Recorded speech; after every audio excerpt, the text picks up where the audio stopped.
the blade to work. Go ahead and wave to them. Because we're making them late for work.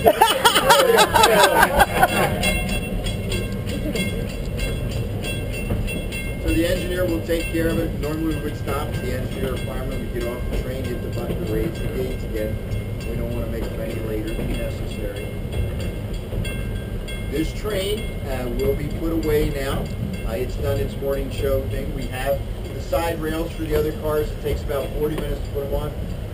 But since we can't run more than 3 trains, it will be a waste of time every day to take them off, load them on, take them off, load them on. So this train gets put away. When the Lily bell gets back, she will go into service. It may be for a time just during the morning show, and then it gets put away. If we need 3 trains, now that we have one not being here, the cars will be disconnected, attached to its original cars, and will go into service about 10:30 in the morning as we get bids. Now you can see there's our Roy, our oldest train, our number 4 train. Built in 1960, all the locomotives working. That's good. Now we don't have a station or a platform here, so be careful as you get off. The best way is kind of turn around, step down backwards, grab onto these rails, and let yourself down. And then we need to step all the way across the track,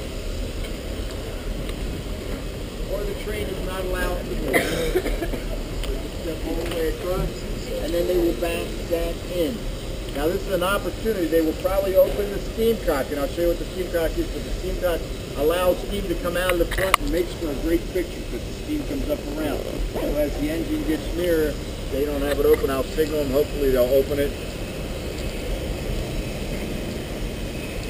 We'll just step across the tracks, please. Are we on the good side of the tracks? We're on the, if you're looking that way, we're on the left side. If you look, so everybody can stand this way, that will be on the right side.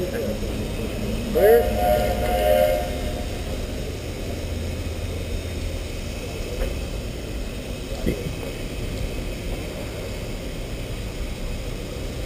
Okay, the steam cock is open, and just open it, and see steam coming out of the front. Joe, look up, look. I'll get out of everybody's way so you can get some pictures. What are we looking at? The steam coming out of the train. That's not normally open. I'll go into, when we get up in the train, I'll go into the reasons that does that, why we do that. But just, the guests all like the pictures of that steam coming out. Makes for a great picture. If there's no wind and they're not going too fast, sometimes it comes up around the front of the engine.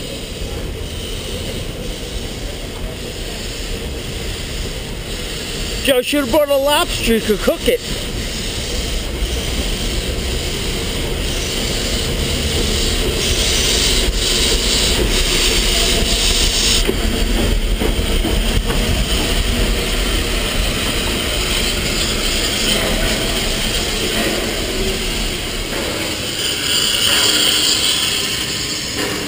Okay, we're going to walk over this way, folks.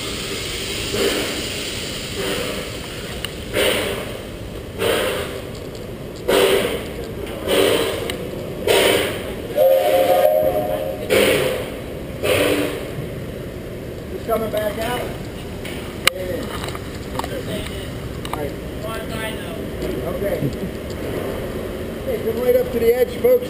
You can take all the pictures you want here. You're just not allowed to come inside.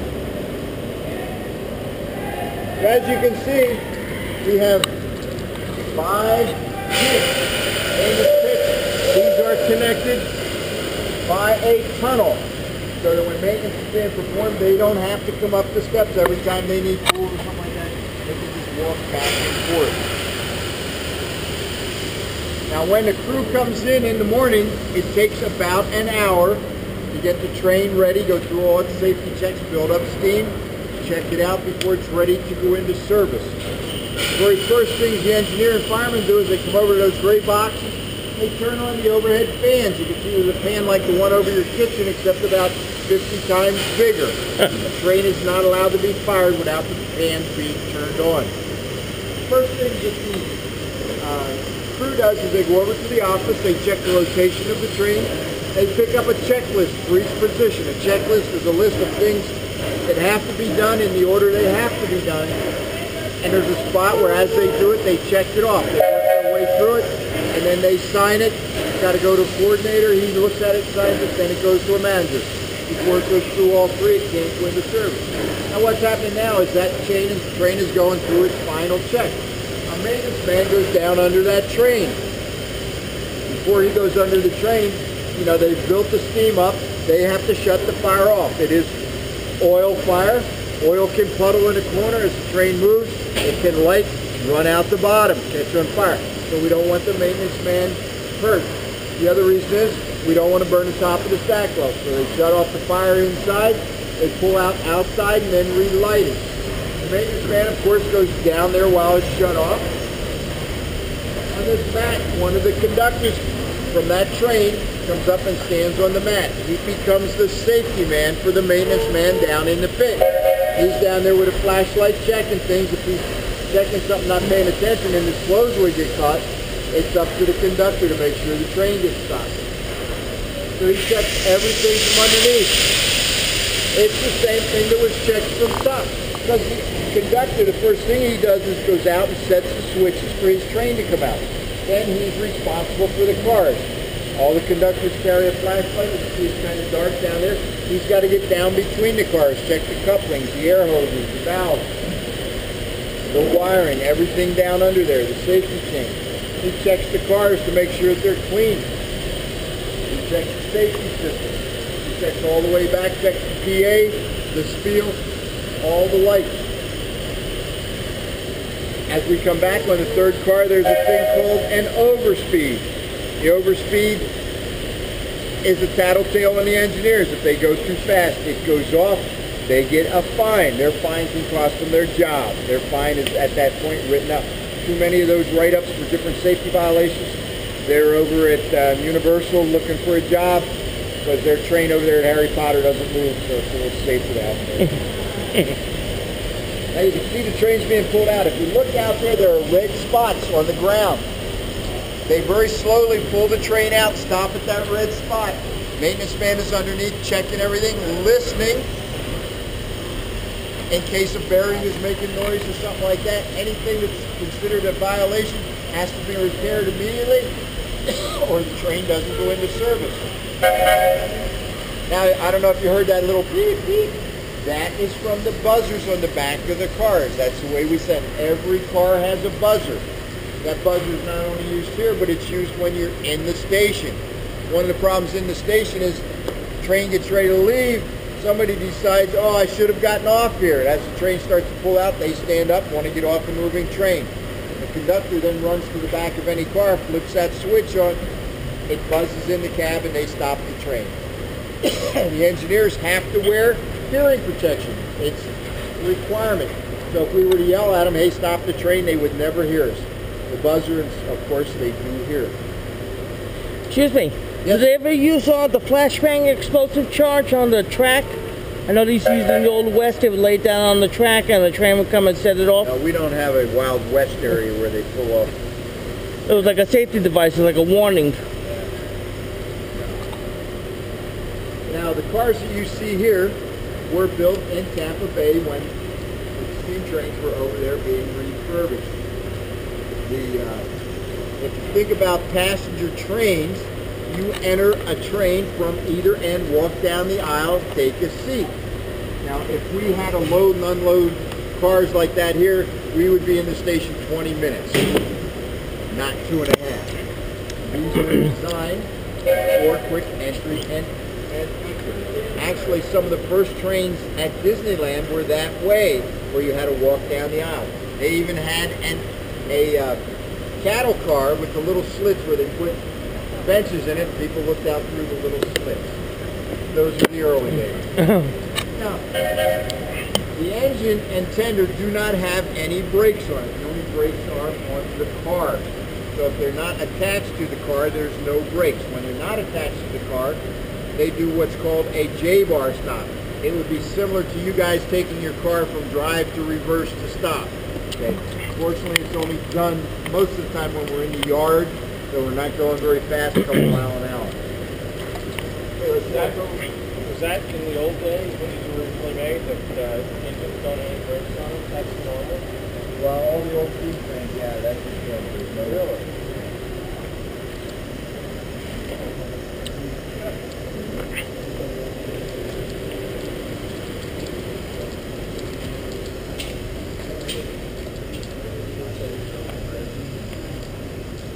And under this box is our steam-driven generator. It's as big as this box. In today's world, you could probably have something the size of a watermelon to take care of what this thing takes care of. All our trains are always try to be kept with their original equipment. We have one spare generator. If something would happen with this generator, it would come out, the spare would go in. As soon as it was repaired, it would go back in the train, the spare would go back on the shelf. Now, this is something thanks to our wonderful government rules that we have here. For 40 years here, and I don't know how many years out in the commercial world, the firemen got on top, walked back, pulled the spout down, and added water to the tender. Just several months ago, because it's over 6 foot tall, can't do that anymore. We have to have safety harnesses with cables attached to a tower, so if they fall off, and over the 40 years here, we know of one person that we could think of that ever actually fell off, and he fell off going forward, not putting water in, when he stepped down and slipped on the step that was in there. But anyway, so we have engineers. That you're hearing is a pop-off test. We're going to do that for you later. You can see how high the steam is going. It's one of the tests that we have to do. You can hear how loud it is from here. Imagine if you were standing next to it, or if it was in a station reverberating around. But we're going to do one of those for you. But back to this. So we would have to have about 10 different vests and cables, because we have engineers from 95 pounds to one guy weighs like 370. Whoa. So they come up with this deal. Now you stand up here, you put up the safety chain so you can't fall this way. You have a 6 or 7 foot long pole that you reach up and pull the thing down, pull the lever, and put water in it. Now, we put water in every trip around. Do we need water every trip around? No. But if we didn't do it for you, you may never see it, because it's not done out in the commercial world anyway. It has become part of the show. This holds, in the center is a diesel tank that holds 664 gallons of number 2 diesel fuel. These were converted from wood burners. The water tank is 1,637 gallons of water. Now we use 200 gallons of water an hour. So you figure 20 minutes around we'll use 40 gallons. So do we really have to put water in? No, it's just part of the show. When we first got these, of course, they were wood burners, so this was of no use to us. It was completely rebuilt. The only good things were the wheels, or other words called trucks. So from here up, it was rebuilt. Now, we use 22 gallons of number 2 diesel fuel an hour. But every night we bring in a diesel fuel truck and fill up whatever trains have been run that day. The reason is, if we ran the train for the 5 or 6 days that we have enough fuel in, and all of a sudden we can't get diesel, you know how gas and stuff is made, the trains would have to sit. So we fill them up every night. That way we know if there's a problem, it gives us a little time to find fuel somewhere else for those 5 or 6 days. Now, one of the first tests they do when they're pulling the train out is they hit this. This tests the brakes on the cars.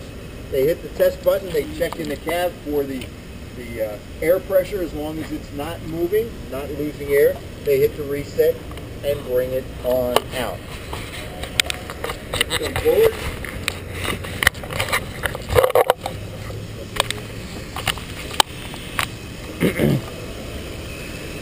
This is our air pump right here. It's also steam driven. This is the motor, this is the pump. The air for the brakes are stored in this tank. If the train's not running and making air, there is no air pressure. So there are no brakes when the train is sitting. Now come on around the pole pillar there, folks. Okay, up on top we have the steam dome. The steam dome is where the steam is stored. Normally we keep about 140 pounds up there. The two valves on top are called pop-off valves. That's what you saw being activated out there. They have to be checked every day. They're designed to pop off at 150 pounds. Now, steam doesn't always expand things evenly. That's why there's two of them. In case one would jam up, hopefully the other one won't. We keep a bucket in the cab for the valves because sometimes the valves expand and you can't operate them. So we take the bucket, dip into the tender, and dump it on the valve to cool it down. Then we turn the valve and bring it back up. Now this is another one of those valve violations. If a fireman is in the station and he has a pop-off, that's another violation. Costs them enough for them, they look for another job. Imagine how loud, if you were standing next to the station, mom with her carriage and a couple little kids, they probably all need hearing aids. So then on the other side we have the whistle. Now typical American ingenuity when they first made pop-off valves for your safety so that you couldn't build too much steam and blow them up, the engineers and firemen would tie them shut so they couldn't work. Now, if you inject water at the wrong time, let it get too low and blow these up, and it happens quite a bit, not every day, but on a fairly regular basis back years ago, and it was no small explosion. The engineer got killed, the fireman got killed. If it was in the roundhouse, it blew away half the roundhouse. So the pop-off valves were a very necessary thing, and it's kind of hard to believe, for me anyway, that they would tie them shut. But they did that. Now as we come forward, we have the sand dome. This is where sand is kept and sprinkled down on the track when we have ice. Did we ever have ice here in Florida? Yeah. Did we have any this year? No. Last year we had it 2 different days. We actually don't use that. It's cut off. The sand is very abrasive to the rails and the tires, so we don't use sand. We actually use the same procedure that the Orlando Airport uses when they have ice. Now it's not worth the $5.5 million in Orlando to have a de-icer because we don't get ice very often. It will be sitting there most of the time. So if you have an early morning flight out and there is ice, your flight is delayed, so the sun comes up and solar heats it, gets rid of the ice. As you can see, it must work because there's no ice here. Works very good. Yeah. I have a question. Yes, Does Disney train its own engineers? it does, and I'll get into that. Don't ruin my tour. If I don't get into that before we get on the train, ask me in the train. Okay, then what's the goal? Don't you got the house? You've been on the 34? That is a special biodegradable grease, vegetable grease, what we use, and I'm going to get into that. Okay, now remember I said sand is very abrasive to the rail and the tire. This portion here is called the tire. You can see it wears. It's replaceable. If the tire is worn out, we have to pull the wheel off. We heat the tire to it's almost white hot, and then there's special tools. We pull it off, heat the new one, put it back on. As it cools, it contracts and holds itself onto the wheel. Now, if you look here, this is called a counterweight. That one's smaller than this one. The counterweight is for just opposite of where the rails. That only has one rail back there. This one has 2 rails. A couple years ago, we had 2 wheels that started to develop cracks. We can't just go to our local train parts store and buy wheels. We had to go to a foundry and have them custom made. While we were waiting for the wheels to be made, we had little computer chips that were put on every crack and monitored them every time. If that crack moved anything, it had to come off the line. It sent a signal to a computer. The foundry charged us $30,000 for each wheel. Wow. Now, as we come forward, we have what's known as the steam-driven automatic oiler. Before they had automatic oilers, they did it manually. You may have seen pictures of a guy in an engineer's costume with an oil can with a spout about 2 foot long. They would run the train for 2 miles, stop the train, he would get off and oil all the significant wear parts. 2 miles, stop, do an oil around. 2 miles, stop, do an oil around. Very time consuming. So someone got the idea, let's put this guy up on the running board. We'll let him lean in. We'll slow down a little bit. We'll let him lean in and do it while we're moving. Well, we lost some oil cans. We lost some arms. Once in a while, we lost the light. The guy fell under the wheel. So in 1867, a black inventor by the name of Elijah McCoy invented what became the most dependable, reliable, steam-driven automatic oiler on the market. It was so reliable that the engineers refused to use anyone else's automatic oiler, and they would ask for it by name. They would tell the maintenance foreman, "You're replacing that oiler, make sure you get me the real McCoy." A lot of our language comes from the railroad. Not just that, but the straight and narrow, right at the end of the tunnel, knots at a time. I'm sure you can all think off track. That's the one I use a lot when I'm on tour and I forget where I'm at. Huh? So, then as we come forward, we have the Johnson bar. It's attached to a bar up there, which is actually the lever for the Johnson bar. No one knows who this guy Johnson is. He's lost in time, but he's got a bar named after him. The Johnson bar controls the way the train moves. When it's forward, it controls how the steam from the steam box goes into the piston, and it goes forward. When it's backwards, the steam goes in the opposite way, and it goes backwards. This gut that we're looking at here is a special biodegradable grease that has to be done every 4 hours. The automatic oiler doesn't take care of it. We do that over there at Fantasyland. Okay. Now next we have, of course, the bell. Then we have the stack. This is what's considered a balloon stack because it kind of looks like a big air balloon. The other trains have diamond stacks because they look more like a diamond. Now back in the days when these were wood burners, they had a series of mesh inside those. For us here in this country, to not set the prairie on fire. It didn't work especially well because we still had a lot of prairie fires set by the train.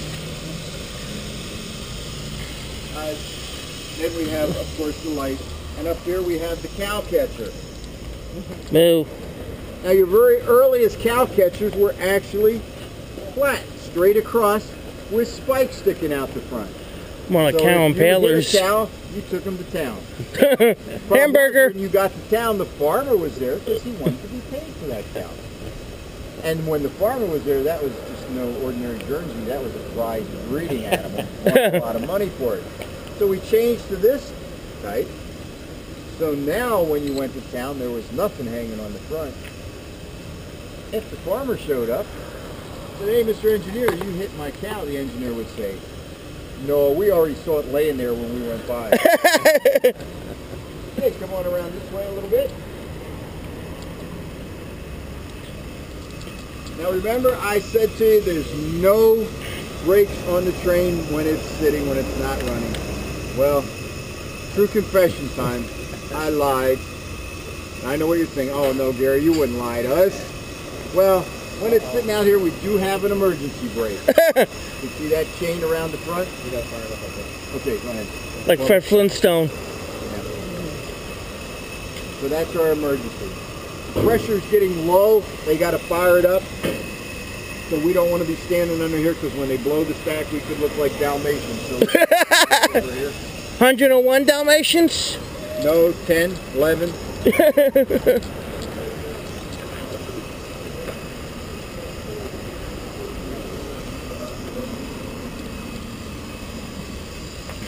So they're going to fire it up and blow it up. Now, everything on this side is referred to as right side. On the other side is left side, which is kind of common sense type thing. So here we have the steam box on top, the piston down below. As we come back and you see that brass thing, blowing up the stack. See all the chunks on top of the stack? That's stuff that has come out the stack. This helps keep the stack clean, gets rid of the water, because when it's shut down, the steam condenses back into the water. But that brass thing is what's known as a crosshead pump. That is used to put water up into the boiler when the train's moving. When the train's not moving, if we have steam up, we can actually use the steam to pump, or we call it inject, because it blows the water in. That pipe at the bottom there, just above the running board, is called the right injector pipe. There's one on the left-hand side. There's 16 valves up in the cab that when it's going through its setup checks to go out, have to be checked. You say, well, you just used it 8 hours ago. Why has it got to be checked? Well, you know, maintenance is here, custodial is here, cleaning.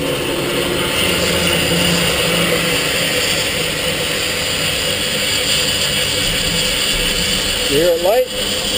Kind of sounds like your furnace if you're north in the basement. The big difference is when you light yours at home and it sounds like that, that's your dollars going up the chimney. So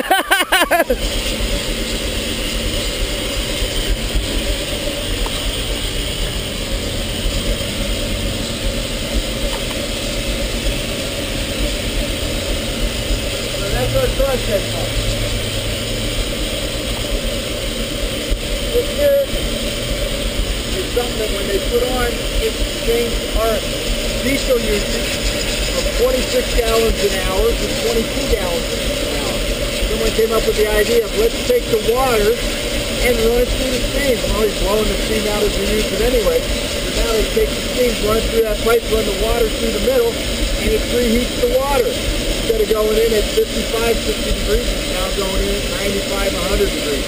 So by having that preheated, it cut our diesel use from 26 gallons to 22 gallons, which is a lot of savings over 40 years. What they're doing is they're heating up the cab so that we can sweat more when we go up inside.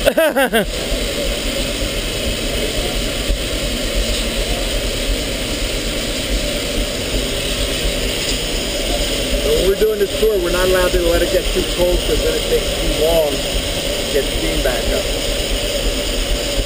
So our train becomes the second train in rotation, so we cannot be late or I get in trouble. I've been in trouble a lot.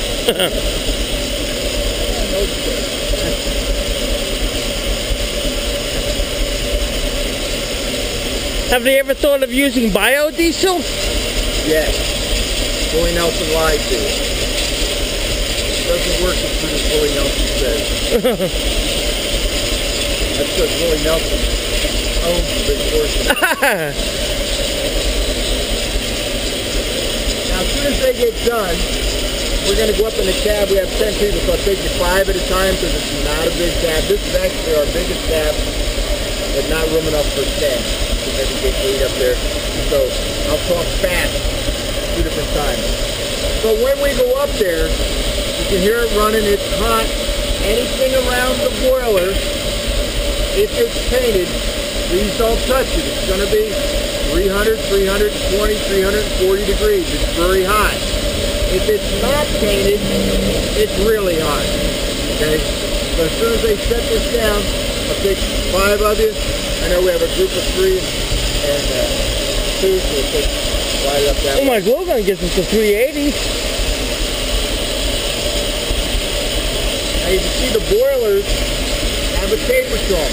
Remember what the pictures looked like when we first got the train? The company was very concerned about the boilers. They had been running in the jungle for about 50 years. And nothing against the Mexicans, but even in this country, we didn't know about clean water or dirty water, what it could do. Back then, any kind of water that was available was put in there. So the company decided to go with a smaller boiler, and they wanted to change the look from the train. Remember the pictures, they kind of look like old fired workhorse trains. They thought they would go with a taper boiler to give it a different look. They wanted to give it a show train, Western show train kind of look, because these are now performing every day. So they wanted them to look really nice. So let's take 5 people and go up to this one.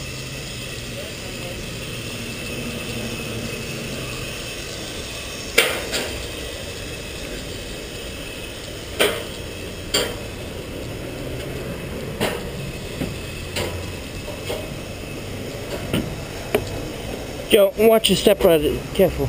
Okay. Here, have a seat. Move all the way across. Reminds me of Wall Bounce back a bakery. Bigger now. Hmm? Okay, well, Bigger now. Talk about the heat. Sure, Just don't touch anything up here. You see there's safety devices and stuff. Okay, on an average, it's about 60 degrees hotter in here than whatever the outside temperature is. So on a nice 95-degree day, it's very hot in here. Over there's the buzzer from the switches on the back. This is an item called MAPO. I'm going to get into what that does a little bit later. I just want to show it to you. This is our pressure out front. You see now we're almost 150. Air pressure is none. That's our speedometer. Normally we do about 10 miles an hour. At 11.5, it's considered an overspeed or a violation. Over here we have a sight glass. This is modern technology. You can look at it. You know the water in the boiler is that high. Before we had sight glasses, we had this called the tricox. Each one is set at a different level. You would open the tree. If we got steam out of this bottom one, we were in trouble. And we wanted to get water. Here, steam water wasn't too critical. Here, we wanted only steam. Because like your tea kettle at home, the fuller it is, the longer it takes to boil. So this becomes inefficient when we have a lot of water in it.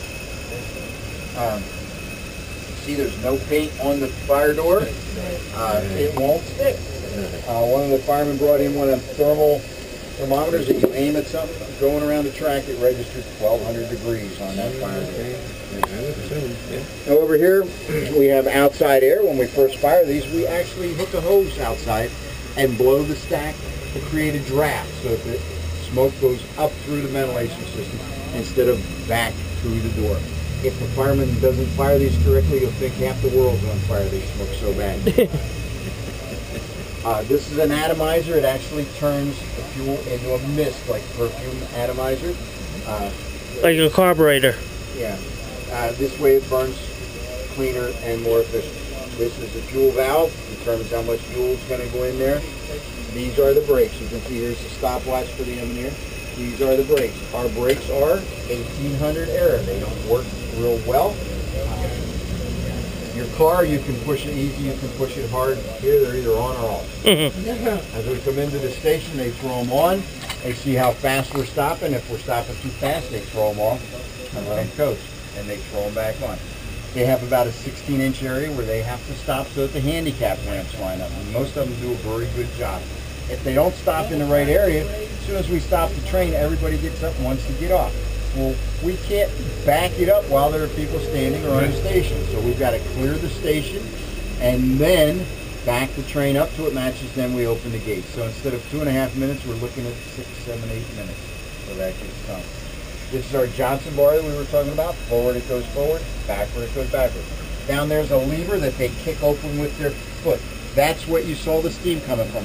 What that does is it releases the steam pressure so that this can be pulled. When there's steam pressure on this, it takes Mighty Mouse or somebody like that to pull it. So they kick that open, it lets the steam pressure up, they pull it back, and then they kick that back closed and add a notch of steam. What position is it in now? Forward? It's kind of in a neutral. You see it? Yeah. Oh, it's okay. So it's neutral.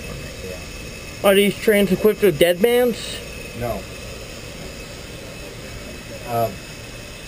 This is your throttle. Now, unlike the throttle on your car, which you can push fast and go fast, put it all the way forward, you can't do that with the steam. The steam is so powerful, if you were to throw it all the way forward, it would actually blow the 2 steam boxes off the front of this train. Oh, wow. So we go a notch at a time with these. The training is done over 6 days with the 7th day as a test. They got to go through steam school because they train to become a fireman and an engineer. Once they're done with their 6 days of training, their testing is a 90-question test and an operating test. One of the tests that they have to do is called an emergency J-bar stop. Now for us, emergency J-bar stops happen coming into the station. Mom brings her stroller up the exit ramp. And that's the only place where we have a single gate because nobody's supposed to be coming up the exit. As soon as that is open, they're out. Any place else, there's a double gate that you have to go through as you come in. So when that happens and the engineer sees it, basically what he does is he throws the brakes on, knocks the steam off, kicks the shuttlecock open, grabs the J-bar, yanks it into reverse, kicks the shuttlecock back closed, gives it a notch of steam, grabs the whistle, blows the whistle. The conductors on the station are trained at train whistle blowing coming into the station. There's a problem. You look to the engineer. The engineer is pointing to where the problem is. It's up to the conductor to get over there and keep mom and the kids safe. But that's an emergency J-bar stop. That's one of the tests that they have to do when they're getting, once they're passed. Once they've passed their testing, we do all our own testing, all our own training. One engineer or one trainer will do the training, a different trainer does the assessing. Okay? Once they're done, remember I said it takes 20 minutes to make one revolution. They come up out of our break room. By the way, our break room is kept at about 60 degrees. If you're not on the trains, usually you bring a jacket to come in our break room. But it's so that they can recover fast after being in the heat. So they come up out of the break room, they become a fireman for 2 rotations, which would be 40 minutes.